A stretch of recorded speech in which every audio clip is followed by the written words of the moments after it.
Bueno, buenas noches, bienvenidos al curso.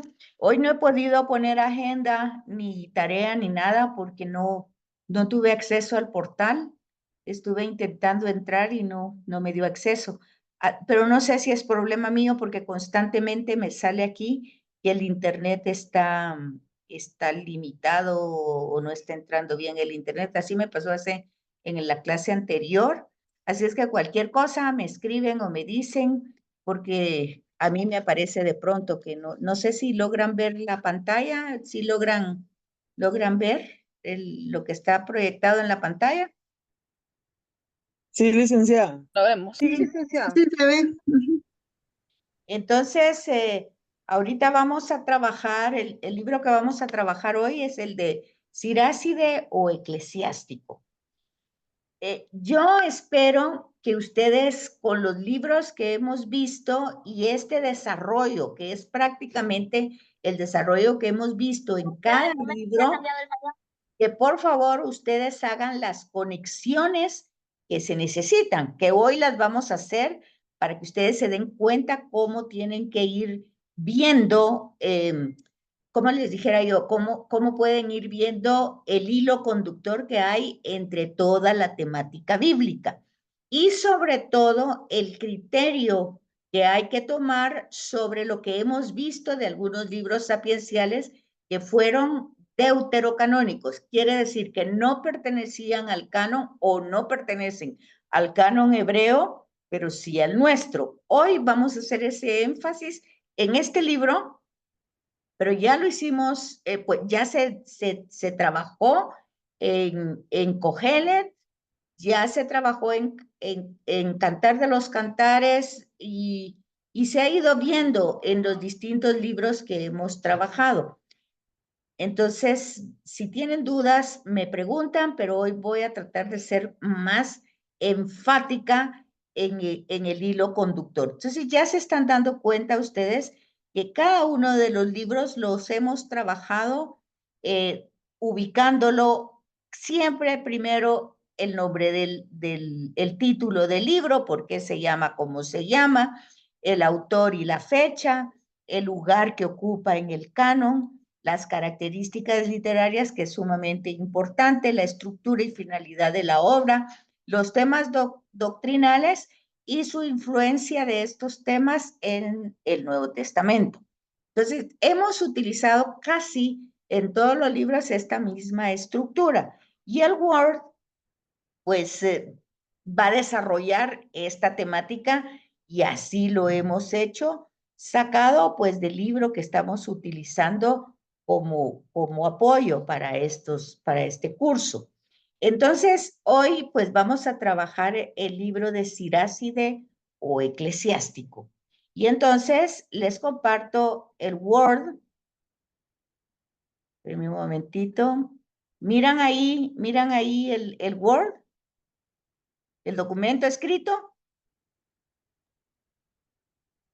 ¿Están Sí, viendo el documento? licenciada. ¿Sí Sí, lo están? licenciada. Ok. Bueno, entonces Sí, sí, muy bien, gracias. Entonces, es lo mismo que hemos estado viendo cada uno con sus características. Entonces, el libro de Siráside o Eclesiástico, por la riqueza de sus enseñanzas, nosotros vamos a ver que este es un libro pues bastante amplio porque consta de 51 capítulos. Entonces tiene una gran extensión la obra. Y es uno de los escritos más relevantes en la literatura sapiencial, pero sobre todo en el Nuevo Testamento. Y vamos a ver por qué. El libro constituye un verdadero repertorio de máximas y reflexiones morales. Quiere decir que es muy parecido a Proverbios, ¿verdad? Donde se van diciendo dichos y esas reflexiones o esas máximas pues son valiosas en distintas circunstancias de la vida, pero en el libro están expuestos en una gran variedad de formas literarias. Aquí estamos dando la generalidad del libro, ¿verdad? Allí en el libro vamos a encontrar proverbios, sentencias, dichos, instrucciones, elogios a figuras bíblicas y a la sabiduría, elogio a la sabiduría, exhortaciones, orientaciones a las personas que buscan la verdadera sabiduría para vivir en el temor de Dios. Entonces, ya con estas ideas ustedes se dan cuenta que no podemos ubicar un género literario específico. Vimos que no lo pudimos hacer en Salmos, en Cantar de los Cantares, pues lo ubicamos como un poema máximo, ¿verdad? Como el mejor de los poemas. Kohelet vimos que también tenía una diversidad en la forma de desarrollar su tema, porque como que simplemente el espectador iba narrando lo que se le ocurría, ¿verdad? Porque al ser canónicos, pues tienen la revelación y la inspiración de Dios, pero no tienen esa armonía literaria para ubicarlo en un género literario. Entonces, por eso dice que no extraña que la obra haya gozado de mucha estima en los primeros siglos de las comunidades cristianas, porque, como les digo, pues resulta que conforme vayamos viendo, van a entender ustedes por qué es tan importante y por qué hasta el día de hoy no pertenece al canon hebreo, pero sí pertenece al canon católico. Al católico. Y ustedes tienen que ir viendo el criterio, desarrollando el criterio teológico de Sagrada Escritura, sobre todo porque estos libros que nosotros llamamos canónicos, aunque dicen deuterocanónicos, porque entraron en el canon en una segunda revisión, pero acuérdense que son los libros que no tienen las Biblias pues de otros movimientos cristianos, especialmente protestantes, ¿verdad? Entonces ya van a ir viendo el criterio por el cual pasa eso. Entonces, el título se deriva, el nombre eclesiástico, como fue conocido en la iglesia latina, estamos hablando ya de nuestra iglesia católica, ¿verdad? En el siglo II después de Cristo, pues así se identificó. Sin embargo, su estudio tiene muchas dificultades debido a la naturaleza de la obra y la historia de su transmisión, que lo vamos a ver en el siguiente momento. Por otro lado, no se puede perder de vista que tiene un valor excepcional, porque el autor mismo va a decir que es una doctrina de ciencia e inteligencia que él ha condensado en este libro. Y él mismo se identifica como el autor en el prólogo, Jesús, hijo de Sirá, Eleazar, de Jerusalén.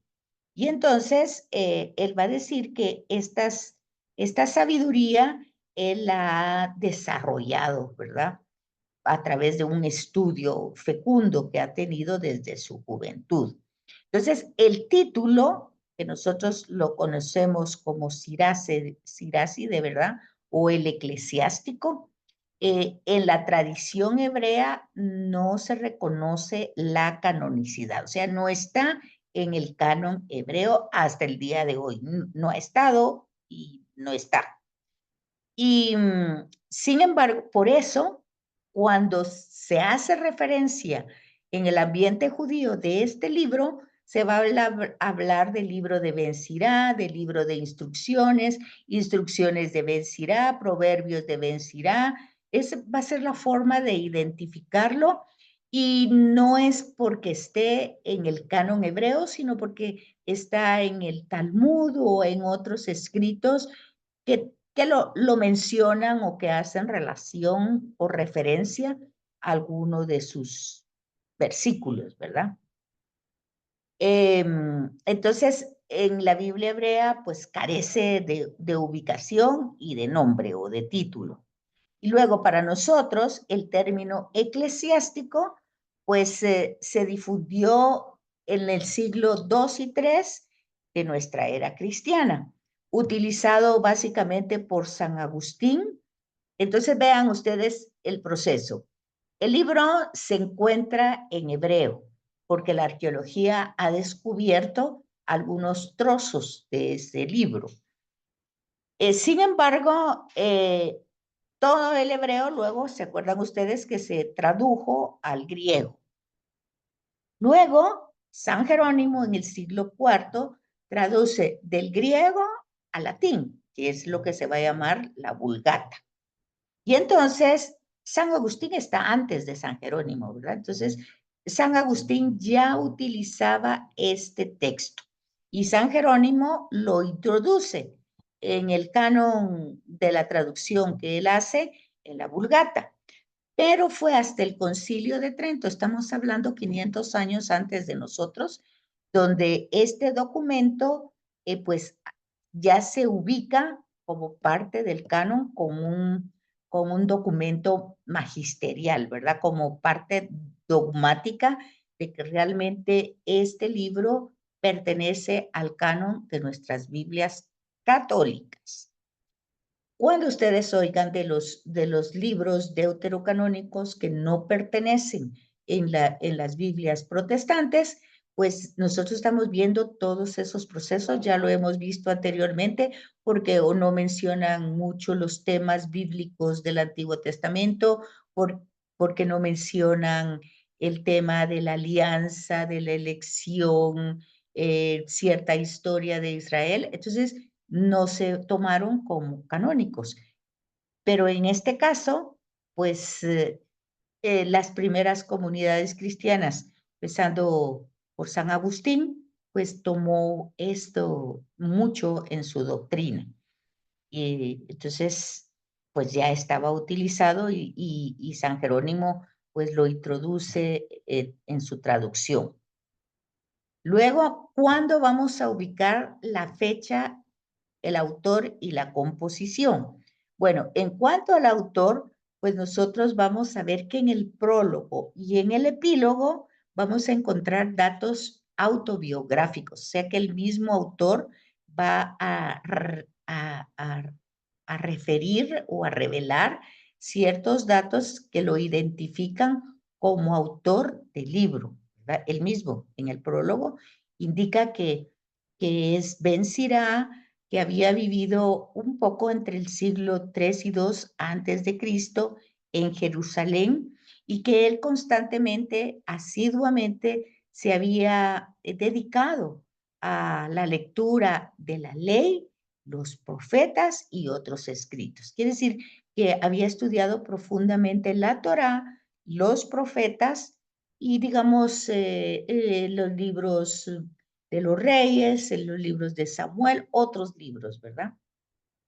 Y que esto no lo estudió solo como parte del patrimonio del pueblo de Israel, sino dentro de esa misma lengua hebrea, ¿verdad? O sea que sí hay una referencia, decir que el libro existió en hebreo y que a él aquí ubicamos el texto en un contexto histórico, ¿verdad? Si estamos en el siglo III y II antes de Cristo, pues ya sabemos que el exilio en Babilonia ya terminó, porque ya entró el imperio persa, que fue el que los regresa otra vez a Palestina a los exiliados. Ya pasó este imperio y ya está el griego con Alejandro Magno. Entonces, aquí ustedes se pueden dar cuenta de las huellas que han dejado las distintas civilizaciones en las generaciones de los judíos, ¿verdad? Hay una mezcla de cultura babilónica, de cultura persa y ahora de los griegos. Y entonces aquí este personaje, movido por el celo de su pueblo, se sintió empujado a escribir sobre cuestiones de instrucción y sabiduría.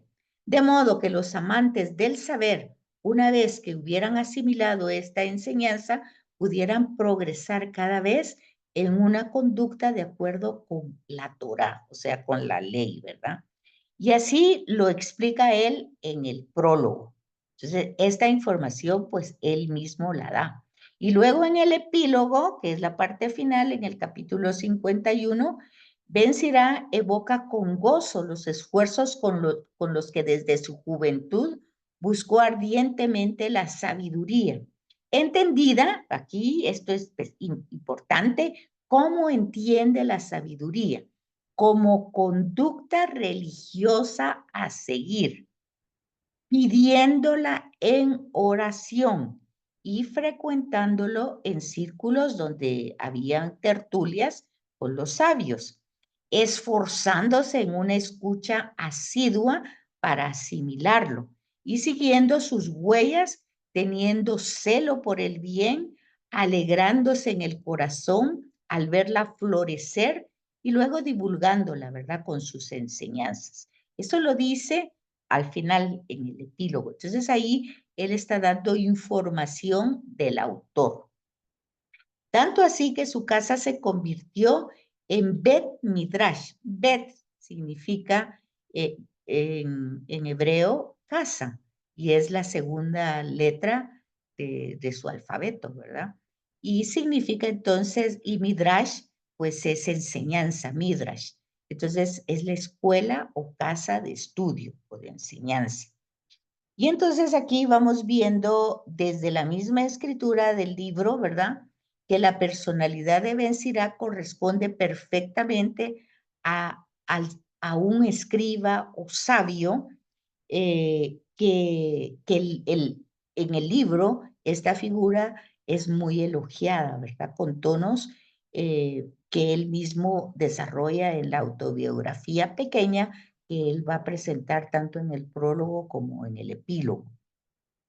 Ben Sirá alude también a sus viajes, o sea, hace mención allí en el texto de que ha viajado, lo que permite darse cuenta, o sea, es un observador de su época que está viendo las consecuencias de todas las culturas que han pasado por su país, pero al mismo tiempo ha entrado en contacto con otras culturas porque ha viajado. Entonces, en el mundo pagano, ¿verdad? Porque digamos que el monoteísmo está específicamente en Israel y los demás pues tienen otro tipo de religiosidad, que ellos pues se refieren al paganismo o a los gentiles, ¿verdad? O sea, las gentes de otras culturas con otra forma religiosa de pensar. Incluso cuando Roma, pues es el Imperio Romano en el tiempo de Jesús, pues vamos a ver también que son religiosos, pero pues con una serie de dioses, ¿verdad? Entonces para ellos eso significaba ser pagano. Pero al estar en contacto con todas esas realidades, pues él tenía esa riqueza cultural, tenía una mente abierta, pero al mismo tiempo fuertemente anclado en la tradición religiosa del judaísmo. De hecho, aunque el libro permanece o puede estar abierto a diálogo con distintas culturas, no necesariamente judías, se afianza en una tradición hebrea y se distancia así de un proceso de inculturación. Es decir, el libro no se escribe para transmitirle a los paganos una enseñanza, sino es más bien para recuperar o para, ¿qué dijera yo?, actualizar o renovar una fe a las tradiciones, al yavismo, por decir así, que ya se había perdido por la mezcla de las otras culturas. En lo que se refiere al canon, pues la arqueología, o sea que los descubrimientos que hace esta ciencia, ha descubierto, ha permitido que nosotros conozcamos parte del material hebreo, o sea, sí existió el libro en hebreo, o sea, ahí es su cuna, por decir así. Sin embargo, fue transmitido y conocido en griego. Y como dijimos anteriormente, no pertenece o no forma parte del canon de la Biblia hebrea y se desconoce los motivos concretos de esa ausencia. Pero nosotros ya hemos visto en los libros anteriores que no entraron en el canon, algunos no entraron como este, que nunca más entró, pero otros sí entraron en algún otro momento, a veces porque no se utilizan los temas que han recorrido desde Génesis y todo el periodo de los profetas, que cuál es el tema de la elección, el tema de la alianza, el tema de la Torá, pues que algunos no está, aquí sí, o sea, el decálogo. Y entonces hemos visto que por esos motivos no han entrado al canon o porque no se habla, pues, o no se menciona a Dios. Por ejemplo, acuérdense, Cantar de los Cantares, pues no menciona, habla del amor, pero no menciona directamente a Dios. En fin, hay distintos criterios para que estos libros entren en el canon, y eso significa que estén en el canon, que son libros revelados e inspirados, ¿verdad? Sin embargo, en las iglesias primitivas de la comunidad cristiana, los primeros movimientos cristianos, pues en la tradición cristiana sí se aceptó este libro. Y nosotros, aunque no hay una citación de versículos o capítulos, nosotros podemos encontrar eh, esta, esta sabiduría de este texto, lo podemos encontrar en las cartas de Pablo, en la carta de Santiago y en otros libros más que vamos a ir viendo, en el prólogo de Juan, en las cartas de Juan,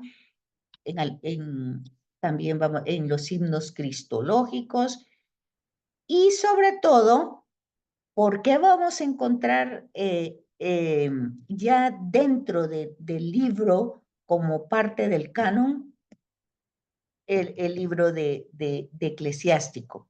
Porque fue utilizado como manual de formación de catecúmenos en las primeras comunidades, luego lo utilizó Orígenes, Tertuliano, Cipriano y sobre todo San Agustín, decíamos anteriormente. Por esa razón, San Jerónimo es después de San Agustín. Entonces, por esa razón, San Jerónimo lo introduce en la Vulgata y finalmente el Concilio de Trento lo define dogmáticamente dentro del canon bíblico en una sesión, en la cuarta sesión del 8 de abril de 1546. Entonces, es importante que ustedes se fijen en los procesos históricos, porque luego, cuando no hay este conocimiento, pues entonces las personas dicen, no, eso se lo inventó la Iglesia Católica, eso es un tema dogmático de la Iglesia, eso se lo sacó de la manga. Pero no, hay toda una historicidad de por qué luego entra en el canon. Ahora, como el que se conoce es básicamente el texto griego, pues por eso no lo utilizan algunos, pues la mayoría de otros movimientos cristianos como los protestantes, ¿verdad? Pero es importante que nosotros tengamos el criterio. Luego, ya dijimos un poco, ¿sí, Rita? Sí, licenciada, hablando del canon, yo quisiera preguntarle, porque tengo mi Biblia abierta justo en el libro, porque Ajá. tiene una doble versículos, porque tiene doble versículos. Seguramente porque fíjense pues, como se van Es haciendo, Biblia Jerusalén. ajá, como se van haciendo esas traducciones, y acuérdense, la Vulgata, o sea, la de San Jerónimo, va a salir del griego, ¿verdad? Pero hay un texto anterior que es en hebreo, aunque no esté en el canon. Entonces, muchas veces se van a ir poniendo, porque se quiere poner todo, ¿verdad? Se quiere poner todo lo mismo que encontramos con las tradiciones orales, que las tradiciones orales, pues el yavista decía de una manera utilizando formas humanas, el eloísta lo decía de otra manera utilizando elementos naturales, el sacerdotal lo decía utilizando el rito y el culto en el templo, pero todos están diciendo lo mismo, pero lo están diciendo en distintas formas. Y acuérdense que todo esto es tradiciones orales que se van recopilando y que luego se yuxtaponen, dijimos, se mezclan, ¿verdad? Entonces, muchas veces para identificar, eso no solo está en este libro, también está en Lamentaciones y también está en Salmos, que aparece un número y otro número entre paréntesis. Eso significa que en el libro hebreo tiene este número, pero digamos que en la liturgia de las horas, que ya está utilizado desde la Vulgata, ya tiene otro número, pero es el mismo. Entonces, pasa así, es una manera como de querer meter todo, poder ubicar en el texto todo lo que hay de riqueza sobre este tema como para no perder nada. Entonces, hay otro libro, por ejemplo, Lamentaciones, que va a tener como una ruptura en el numeral y luego va a aparecer otro número no en continuidad, pero es porque así aparecen en los textos originales y tratan de mantener pues como esa fidelidad, por decir así, a las narraciones transmitidas. Pero generalmente en la introducción del texto le puede dar otro tipo de información dependiendo la Biblia que tenga, Rita. Le puede explicar el tema, no sé si ha leído la introducción y le dice algo ahí de los números, de los versículos. No he podido leer la introducción ahorita, Ok, pero no, lo pero voy a corroborar. luego lo Gracias, ve licenciada. porque a veces en la introducción hay otra explicación que puede ser pues más adecuada en relación a esa Biblia, porque no todas las Biblias funcionan de la misma manera. Entonces, dependiendo, usted tiene la Jerusalén, posiblemente que la del pueblo no la tenga así, yo no me he fijado, pero habría que leer siempre la introducción o a veces las notas de pie de página para ver esa aclaración. Pero por lo general, lo que hay es que en muchos libros, no solo en este, sino en Lamentaciones, en Jeremías, en Salmos, hay distintos números, pero ya le expliqué por qué, ¿verdad? Más o menos. Eso en cuanto a pues la ubicación del texto, ¿verdad? No sé si le queda más o menos, Rita. Sí, licenciada, me queda claro. Gracias. Entonces, bueno, aquí habíamos visto esto y ahora nos tocaba ver las características literarias, que ya vimos también que es muy difícil definirlas porque desde el punto de vista literario se presentan características similares a Proverbios. Acuérdense que Proverbios había sido recopilación de muchos dichos de distintas culturas, incluso extrabíblicas, ¿verdad? Que se fueron juntando porque era riqueza de sabiduría popular y que fueron dando el sentido monoteísta. Entonces, se van desarrollando reflexiones. Acuérdense que el mashal, pues es una forma hebrea de un género literario, ¿verdad? Y entonces el meshalim, pues es el plural. Entonces se usa esos procedimientos retóricos, o sea, como de una predicación elevada o como estilo que pertenecen a la tradición sapiencial y hay también pues paralelismo, rimas, quiasmos, inclusiones, estribillos, en fin, vamos a encontrar variedad, entonces no podemos identificar un género literario específico. Luego, en la estructura, vamos a ver que también es una cuestión debatida. Por todas estas razones es que no entra en el canon hebreo, pero vamos a ver por qué sí entra en el canon católico, ¿verdad? Pues son hay muchas propuestas en relación a la estructura, que si tiene 3 partes, que si tiene 2 partes, no se ponen de acuerdo los estudiosos, pero lo que sí podemos ver con claridad y que casi todos lo ven, los comentaristas, es que hay un prólogo, hay un epílogo y hay un contenido. Un contenido que no es tan sistemático y organizado, pero que de alguna manera transmite alguna riqueza. Entonces, generalmente esa va a ser la postura de algunos comentaristas, ¿verdad? No hay una estructura orgánica en cuanto a la obra o sistemática, pero de alguna manera el mismo autor en el epílogo y en el prólogo indica que él ha trabajado arduamente con esmero al escribir este libro. Y en el epílogo él dice que compone esta obra movida por el deseo de transmitir una instrucción, una sabiduría que penetrara en la mente y en el corazón de los lectores judíos que probablemente vivían en una sociedad invadida por un pensamiento helenista, es lo que les decía. Ya pasó el imperio babilónico, ya pasó el persa y ahora estamos con el imperio griego, ¿verdad? Y entonces hay una mezcla de ideas. Si ustedes ven este texto, y lo actualizamos, pues casi que pueden darse cuenta de que es lo mismo que pasa hoy, que ha pasado durante mucho tiempo, no solamente en Siráside u hoy, ¿verdad? Sino que realmente el tema de las primeras comunidades con tantas herejías, tantos pensamientos diferentes en relación a quién es Jesús, o que si solo era Dios, o que si solo era hombre, o que si era en apariencia, que si María era solo madre del hombre. O sea, todas esa forma de razonamiento ha estado siempre vigente en la iglesia.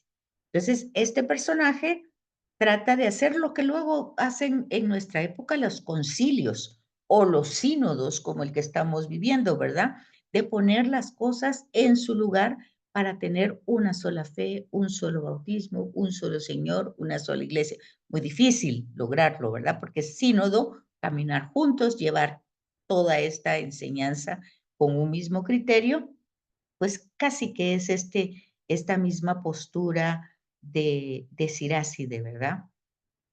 Él habla de esa sociedad que había sido invadida por distintos pensamientos y en la época en la que él está viviendo y observando, pues son los griegos. Y él lo que quiere es que se practique y que se permanezca firme en la tradición de sus padres. Y es el esfuerzo constante que hace siempre la iglesia, ¿verdad? De renovarse, pero renovarse manteniendo pues el centro, unificándonos sobre todo en nuestro caso, en la persona de Jesús. Claro que Siráside está en el Antiguo Testamento, ¿verdad? Pero el intento de él entonces es revalorizar la sabiduría de Israel, devolviéndole el admirable significado que tal vez había perdido a los propios ojos de sus contemporáneos. Ben Sirá quiere inculcar en sus correligionarios la idea de que la verdadera sabiduría se encuentra precisamente en los valores religiosos y morales de la tradición de su pueblo.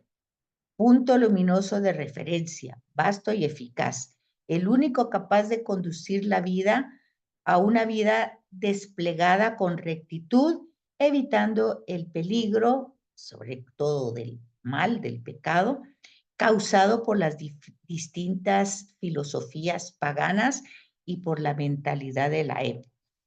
Si ustedes leen esto y lo comprenden, se van a dar cuenta que es lo mismo que estamos viviendo hoy. Cantidad de ideologías, ideas que se van presentando. Y hoy terriblemente estas ideologías avaladas por un organismo gubernamental que lo pone como ley y que dice esto es bueno, lo pueden hacer, ¿verdad? Sin embargo, vemos que ese es un esfuerzo que se viene haciendo desde mucho tiempo. ¿Sí, Lesbia? ¿Lesbia? Linda, buenas noches. Sí, desde que usted empezó a hablar del género literario, más atrás yo estaba como con la duda porque vengo escuchando y, y luego ahorita, ¿verdad? Lo que estamos viendo, el género literario, el mensaje teológico, quiero decir, el mensaje teológico yo lo saco en base a lo que estoy analizando ahorita. El mensaje teológico del libro. Mire, pues ahorita, por ejemplo, vamos a entrar en los temas doctrinales. En estos temas doctrinales está el mensaje teológico, pero acuérdese que el género literario es el vehículo donde va el mensaje teológico. O sea que el género literario es un vehículo, es una manera de transmitir el mensaje teológico. Generalmente nos quedamos, cuando no estamos estudiando Sagrada Escritura, nos podemos quedar en el género literario. Eso lo vimos cuando vimos Introducción a Sagrada Escritura. Cuando vimos Génesis 1, vimos que el género literario es un himno y que ese himno tiene una estructura de 7 días. Y mucha gente se ha quedado en que el mensaje teológico son los 7 días. Y realmente ese es el género literario que está estructurando el libro en forma de estrofas que empiezan y Dios dijo, y Dios vio, y va el estribillo repitiéndose, y es un himno que está exaltando el poder grande de Dios, creando todo, porque Él es fuente de vida, es origen de todo, pero la gente se quedó en que Dios hizo la obra en 7 días. Y la pregunta era, ¿y por cómo lo hizo en 7 días? ¿Y cómo fue? ¿Y cuánto duraban los días? No, ese era solo el vehículo para transmitir el mensaje teológico que es la exaltación de Dios que está creando todo porque es fuente de vida. Entonces, ese es un himno, el género literario. Y si nosotros no entendemos el género literario y confundimos el género literario con el mensaje teológico, entonces hacemos decir al texto lo que el texto no quiere decir. Y entonces, por ejemplo, la gente que lo lee así, sin comprender eso, dice, no, es que antes los días duraban 1000 años. Y entonces duró cada día era... No, o sea, los días no duraban 1000 años ni nada de eso, sino que simplemente es un himno, ese es el género literario, esa es la estructura, y el mensaje teológico va en ese vehículo que es el género literario. Entonces, cuando decimos aquí en Sirasi de que no hay un género literario específico, es porque no, el relato, el vehículo, son muchos. Hay proverbios, hay exhortaciones, hay mucho, entonces no podemos definir un solo género literario, sino tenemos que ir identificando muchas maneras de expresar el mensaje teológico. Entonces, Muchas gracias. de nada, Lesbia. No, la verdad es que sí, me va quedando claro. Lo que pasa es que desde que viene usted explicando y yo voy analizando y viendo, yo, tratando de ver cómo saco el mensaje teológico, sí. Entonces yo como que me confundí un poco, pero me queda claro, lo agradezco. Muy bien, para servirle. Y aquí le va a tener más claro. Cuando entramos en los temas doctrinales, vamos a entrar al mensaje teológico. ¿Por qué? Porque fíjese bien la importancia de estos libros que hemos ido viendo. Entonces, todo lo que hemos ido considerando de la estructura y la finalidad de la obra, la estructura, ya dijimos, no tiene una estructura organizada, sistemática, pero sí tiene un prólogo, un epílogo y un contenido. El contenido, bueno, ¿cuál es la finalidad de la obra? Pues ya dijimos, es un testigo que está viendo toda la dificultad que hay en su momento y quiere transmitir un código, una herencia espiritual que tiene y religiosa, quiere transmitirlo. O sea, se está dando cuenta que la gente está perdiendo el sentido de su fe ya vista, por decir así. Entonces quiere renovarla, quiere reforzar la fe de esos lectores. Y entonces dice, va a desarrollar su mensaje. Aquí va entonces la teología, ¿verdad? Y se va a fijar qué bonito es cómo va a desarrollar el texto y vamos a entender por qué entonces para la comunidad católica cristiana este libro es absolutamente canónico. Y lo vamos a entender por qué. Y va a estar en los temas. Primero, ¿qué tema? El semblante de la sabiduría, o sea, la apariencia, el rostro de la sabiduría. ¿Cómo es la sabiduría? Entonces dice que esta sabiduría de la que habla el libro va más allá de una simple experiencia o conocimiento humano. Oiga, porque posee una fisonomía propia. Es decir, tiene rostro, tiene cara, altamente cualificada, o sea, una personalidad, por decir así, muy cualificada, ciertamente compleja, que se irradia asumiendo un triple aspecto. Entonces, vamos a ver el rostro de esta sabiduría bajo tres aspectos. Primero, es una realidad que existe en Dios junto a Dios. Fíjese, está hablando de fisonomía, o sea, está hablando de rostro, está hablando de semblante, está hablando de apariencia altamente cualificada, compleja, pero que es una realidad que existe en Dios junto a Dios. Cuando usted está leyendo esto en Siráside, usted inmediatamente usted ya pasó al prólogo de Juan. Y entonces usted está pensando, en el principio existía el verbo. El verbo estaba en Dios. El verbo era en Dios. No está diciendo la sabiduría, está diciendo la palabra, ¿verdad? El verbo es la palabra, pero la sabiduría se hace palabra. La sabiduría asume una personalidad, un rostro, una cara, una fisonomía. Entonces, aquí usted conecta con Génesis, el himno, y con prólogo de Juan en los dos, cuando hablan en un principio.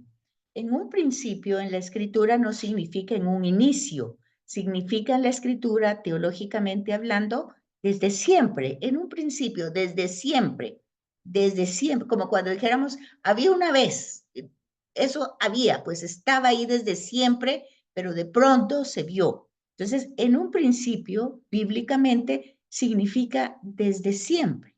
Entonces, cuando Génesis 1 dice, en un principio Dios creó el mundo, en un principio, desde siempre Dios ha creado. Y cuando el prólogo de Juan dice, en un principio existía la palabra estaba en Dios, la palabra era Dios. Y cuando Siráside dice, pues que justamente el semblante de la sabiduría tiene una fisionomía altamente cualificada, ciertamente compleja, que irradia un aspecto importante. Es una realidad que existe en Dios y junto a Dios.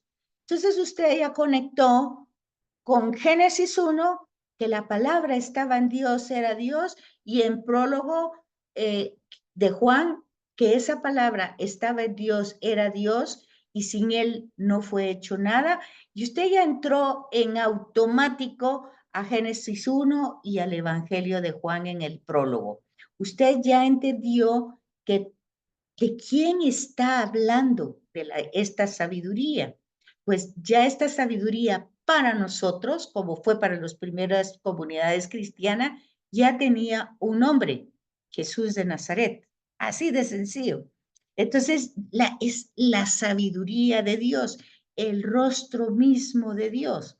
Complejo, ciertamente, una figura altamente cualificada y compleja, verdadero Dios y verdadero hombre. Pero que al estar junto a Dios y al hacer, si uno sigue en el prólogo de Juan, dice que vino a hacer una tienda, plantó una tienda entre nosotros, es decir, vino a habitar entre nosotros, vino, se hizo humano, se encarnó y puso su casa entre nosotros. Vino a los suyos y los suyos no lo recibieron. Entonces, aquí dice que esa realidad de la sabiduría que está hablando Siráside es trascendente y divina. O sea, vamos otra vez a Génesis 1, es una trascendencia que empieza a crear todo con un orden, con una sabiduría, con una palabra. Luego vamos al prólogo de Juan, esa palabra se hace carne, viene a nosotros, pone su morada. Entonces, esa realidad trascendente y divina se manifiesta como un don concedido a todos los que lo buscan y lo desean. Entonces, puso una tienda, una carpa entre nosotros, vino a los suyos no lo recibieron, pero a los que lo recibieron les dio el poder, a los que lo buscan y desean, de ser llamados hijos de Dios, convirtiéndose así en una presencia creada e inmanente, ¿verdad? Nosotros decimos en el credo que Jesús fue engendrado, no creado, de la misma naturaleza. Eso ya es doctrina, ¿verdad? Pero el texto le está dando los fundamentos para esa doctrina que nosotros repetimos en el credo, pero los fundamentos están aquí en la revelación. No es algo que inventó un papa, sino que se va sacando de la misma revelación y eso es teología bíblica, o sea, eso es estudiar Sagrada Escritura, ir haciendo esas conexiones y entendiendo por qué este texto sí pertenece al canon católico y no pertenece al canon hebreo. Obviamente, a los hebreos, o sea, a los judíos, Jesús no es ni profeta, ni Mesías, mucho menos Dios, ¿verdad? Entonces, para ellos este libro no tiene ningún significado. Para nosotros es una revelación de la pregunta que hace Jesús. ¿Quién dice la gente que soy yo? Pues aquí tenemos una de las primeras respuestas, ¿verdad? La sabiduría de Dios, que no es que esté dicho solo aquí, ya en el Evangelio de Juan está dicho, ha existido desde siempre, estaba en el Padre, era el Padre, existía, ¿verdad? Entonces, por él fueron hechas todas las cosas. Entonces, vamos encontrando todas estas conexiones y vamos viendo que esa inmanencia, o sea, ese Dios trascendente se vuelve inmanente, ¿verdad? Aquí está, inmanente, o sea, inmanente dentro de nosotros, una realidad como la nuestra. Posee además un papel de mediación, es decir, el único mediador entre el Padre y nosotros es Jesús. Yo soy el camino, verdad y vida, dice Jesús. Camino para regresar al Padre, verdad para conocer al Padre y vida para vivir con el Padre. Si ustedes se dan cuenta, de una manera sutil, ya se está hablando de la Trinidad aquí, sin mencionarla. ¿Por qué? Porque luego dice, posee además el papel de mediación encarnándose especialmente en la Torá, palabra de Dios y manifestación de la voluntad divina. O sea, esa palabra de Dios encarnada, ya lo vimos, que ahora está creada y para todos, mediada por la persona de Jesús, pero haciéndola, que dijera yo, una práctica de vida a través del Espíritu del resucitado, es que es la manifestación de la voluntad divina. Entonces, vamos a ir viendo eso mucho más, pero quisiera saber si ya me entendieron las conexiones que se va haciendo de este texto para el Nuevo Testamento. Y entonces ahí, Lesbia, es donde encontramos la sabiduría, es el tema, el tema teológico, el mensaje teológico del libro de Siráside. Igual que hemos ido encontrando en Cogelet o en Job, la aplicación del mensaje teológico en el Nuevo Testamento. ¿Cómo se hacen esas conexiones? ¿Sí captan? ¿Sí captan? ¿Captan? Sí, yo ahorita lo de usted cuando leyó de Juan, sí, yo lo fui entendiendo. Pero también mencionaba anteriormente que también en las cartas de Pablo y en Santiago se hace esa conexión, ¿Sí? Porque, pero porque no, acuérdese que, por ejemplo, en Hebreos, en el libro de Hebreos, que dice que es una carta, pero no lo es, porque no lleva estructura de carta, ahí se habla de que esta trascendencia, inmanencia de Jesús, que se hace uno de nosotros, luego de su pasión y su muerte, dice, regresa al Padre y entra en el santuario del Padre como único mediador para interceder por todos nosotros. Y eso está aquí, la mediación única tiene ese papel de mediador único. Y encontramos, por ejemplo, cuando Jesús habla en el Evangelio que Él no viene a abolir ni la ley ni los profetas, sino a darle cumplimiento, porque Él está encarnando no solo las normas de la Torá, sino Él mismo es la normativa, Él mismo es el mensaje, Él mismo es el templo. Él en el Evangelio de Juan, Él viene a ser todas las festividades que se le daban y culto al templo, a Dios, a través de sacrificios, a través de holocaustos, pues Él mismo va a asumir todas esas realidades para que nosotros entremos en comunión con Dios. Ya no va a ser un corderito, ya no va a ser un buey, es el mismo Jesús que se entrega al Padre mediador de nosotros. Entonces, esto Pablo lo va a ir repitiendo muchísimas veces en sus cartas, porque él siempre va a decir que es en ese Jesús al que él experimentó resucitado, él siempre va a hablar de él muerto y resucitado, siempre. Y los himnos cristológicos que va a desarrollar como en Filipenses, en Efesios, y se va a hablar incluso de la Trinidad, del Padre, del Hijo y del Espíritu. Y Santiago, que va a ser la referencia que más adelante tenemos sobre los temas de Siráside, del comportamiento con el prójimo, con el necesitado, bueno, tantas cosas que se van a ir utilizando en el Nuevo Testamento sin dar una cita específica, sino presentando prácticamente el mensaje teológico o doctrinal de este libro aplicado ya a la persona de Jesús en el Nuevo Testamento. Entonces, ahí es donde vemos esa importancia de este libro, donde ya habla de la sabiduría encarnada. En Eclesiastés ya habíamos visto eso, la sabiduría como algo encarnado, o sea, como una persona, o sea, Dios personificada como sabiduría, o sea, la sabiduría personificada no como aparte de Dios, ni como atributo de Dios, sino como Dios mismo. Lo vemos luego en la encarnación que Jesús es eso mismo. Luego, aquí, en la otra característica teológica y doctrinal, la sabiduría, temor de Dios y Torah. Entonces, aquí va a haber otro tema similar. La ley es la manifestación objetiva más alta en el Antiguo Testamento de la sabiduría creada.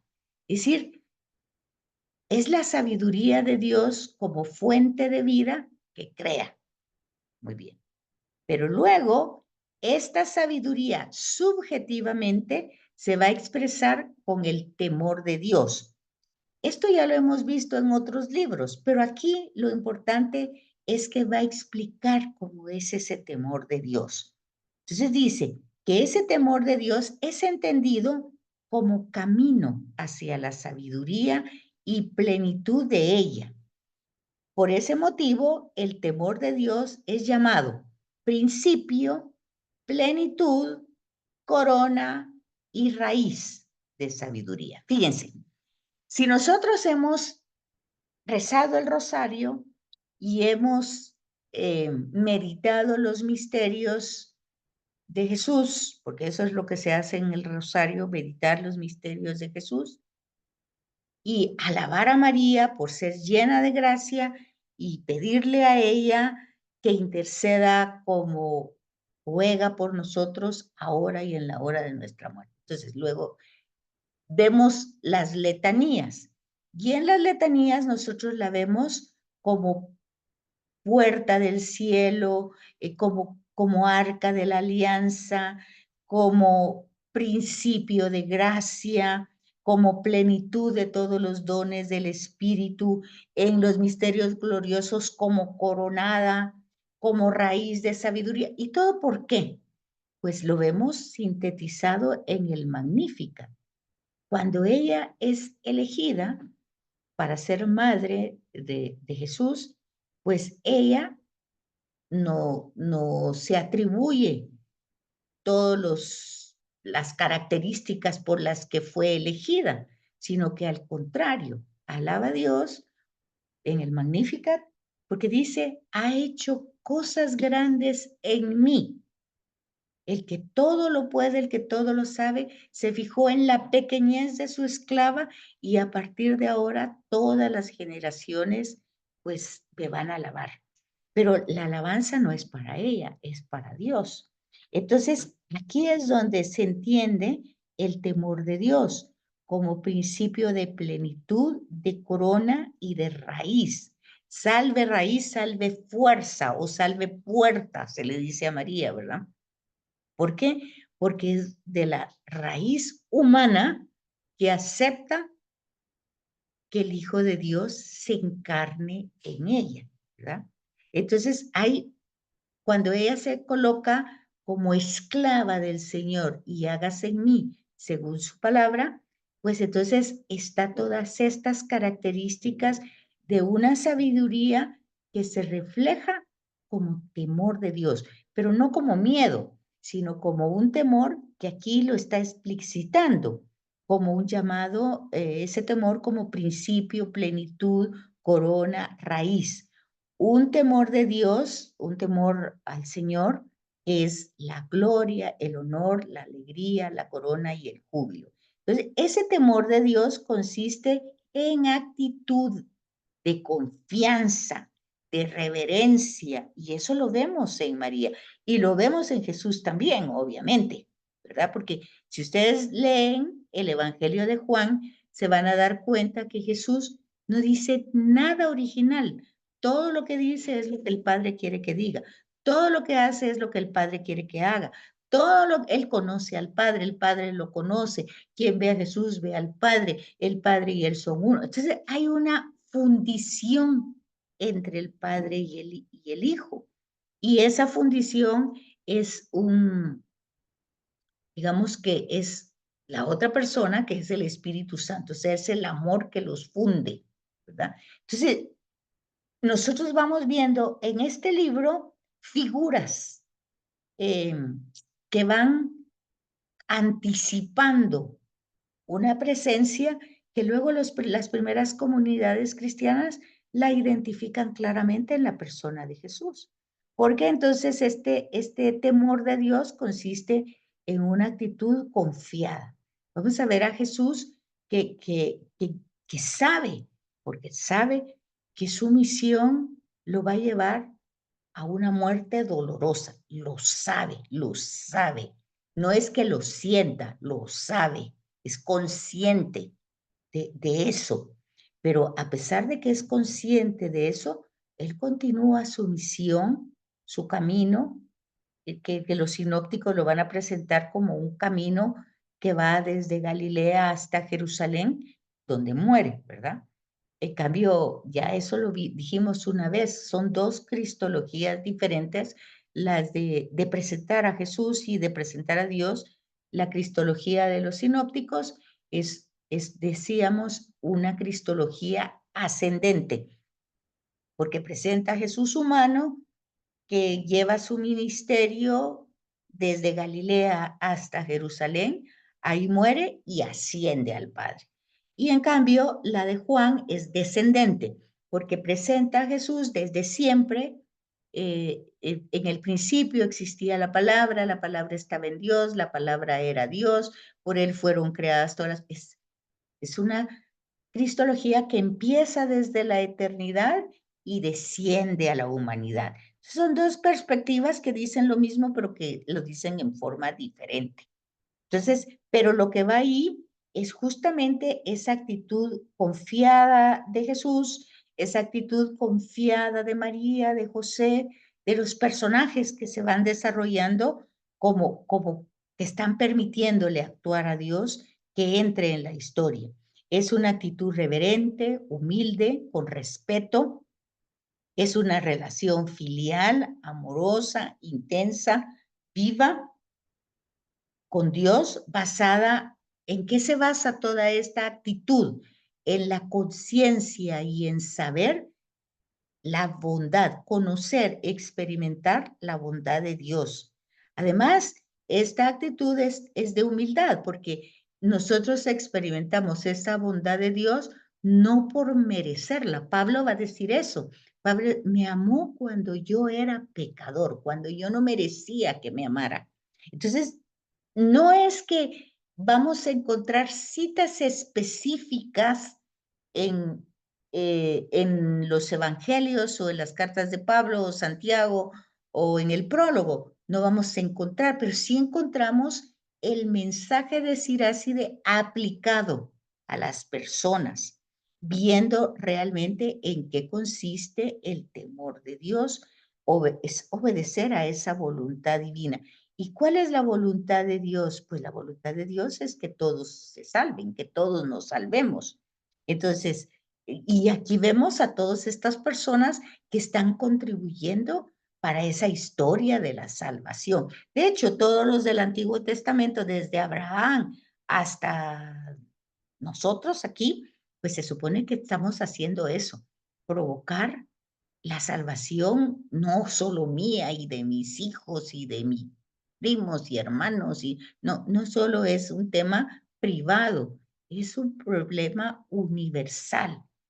Queremos la salvación de todos, especialmente del que está alejado, especialmente del que no cree, especialmente el que es indiferente, el que para él este mensaje es irrelevante.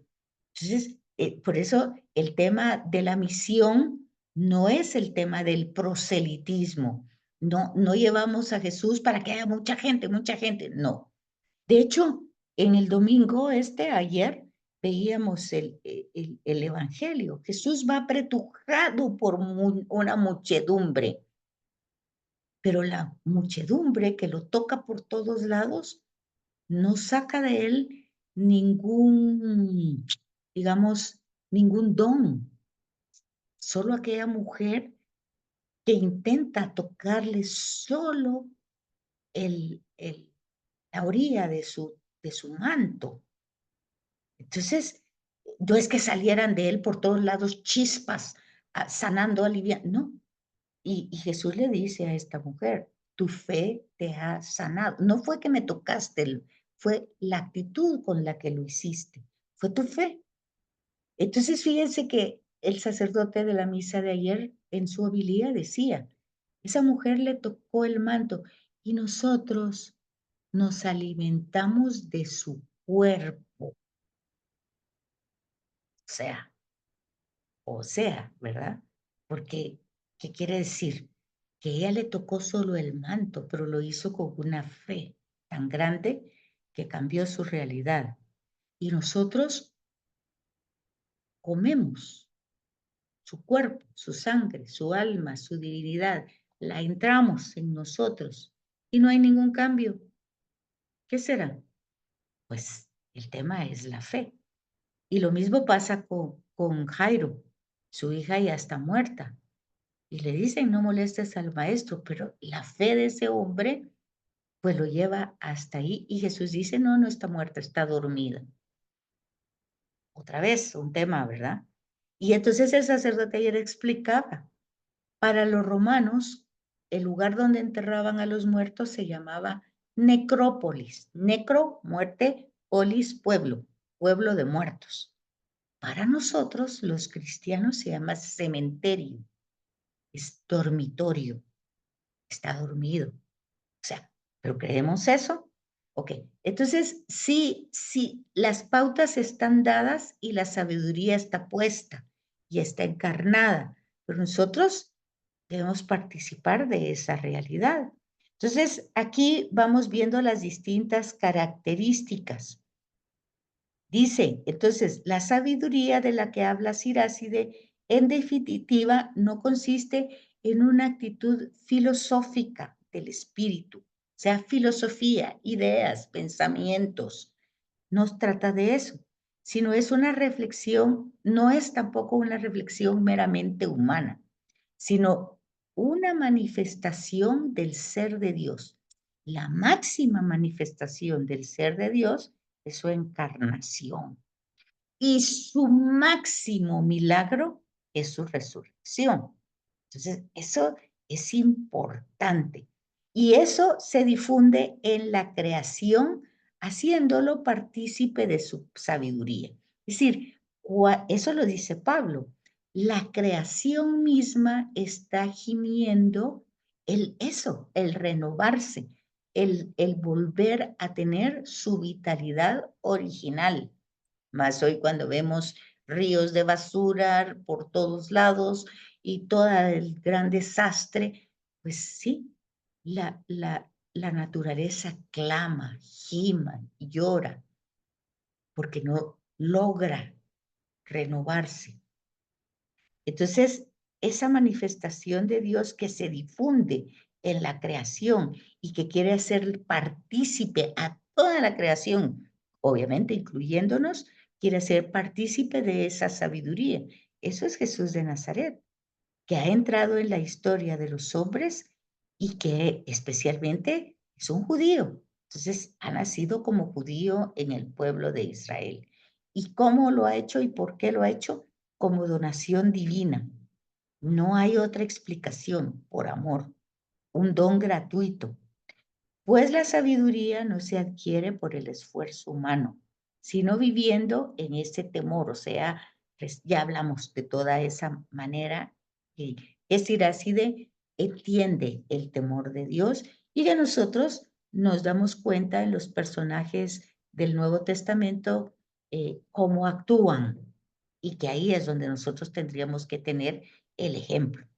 Y entonces luego pasamos a otro tema que es la antropología de Siráside, donde habla de la libertad. A diferencia del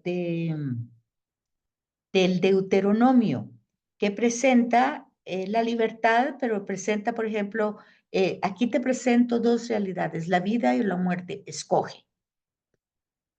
El Deuteronomio lo va a presentar así. Sin embargo, Siráside va a tener una antropología antropo-hombre, ¿verdad? O sea, va a tener una visión del hombre de una manera, o sea, del ser humano, de una manera más optimista y realista, centrada en el hombre como imagen de Dios. Aquí otra vez volvemos a Génesis 1, ¿verdad? Y fue creado a imagen y semejanza. Entonces, es como ese himno no habla del pecado ni de la caída, solo habla de que fue creado a imagen y semejanza y a él se le dio la administración de toda la creación. Creced y multiplicaos y dominad todo lo que hay de creado en el cielo y en la tierra y en todos lados. Entonces, de esa realidad parte Siráside.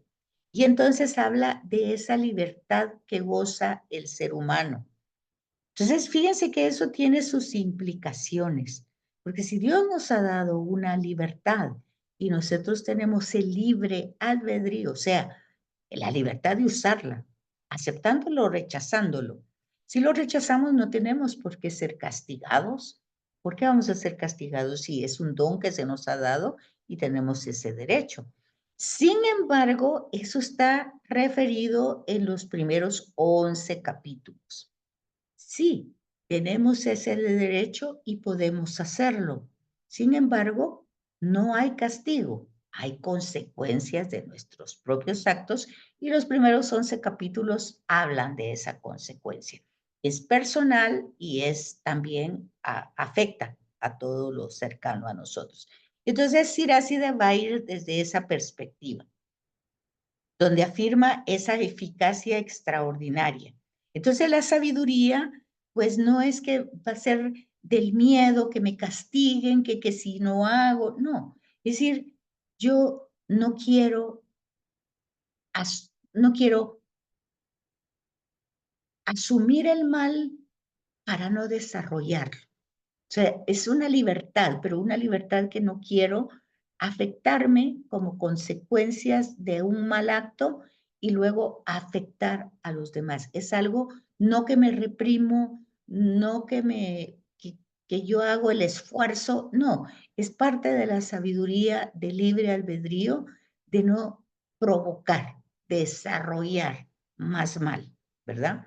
Entonces, el autor del libro indica así la raíz de la responsabilidad moral de la persona, a la luz de la cual se esclarecen todas las categorías.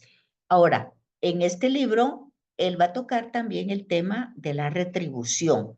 Y sí, va a tener la misma idea que han tenido y que llega hasta el tiempo de Jesús, de que una obra justa, pues va a ser premiada con larga vida, con salud, con felicidad, con hijos, con buen nombre, y un castigo a los pecadores, sufrimiento y muerte prematura. Fíjense que este tema todavía, a pesar de que ya está superado con Job, pero va a ser tocado nuevamente en el tiempo de Jesús, cuando le preguntan, por ejemplo, ¿y este por qué nació ciego? ¿Quién pecó? ¿Sus papás, sus abuelos o aquellos que se cayeron de aquella tarima? ¿Por qué murieron de esa manera?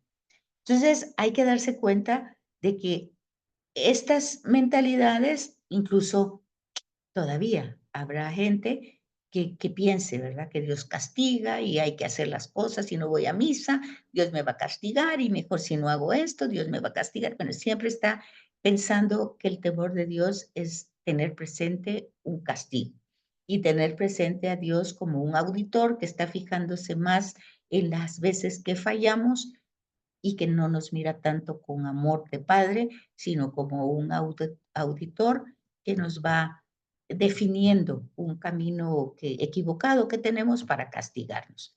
Eso se pierde y no va, está en la mentalidad, pero es superada por Jesús y nosotros tendríamos que hacer eso.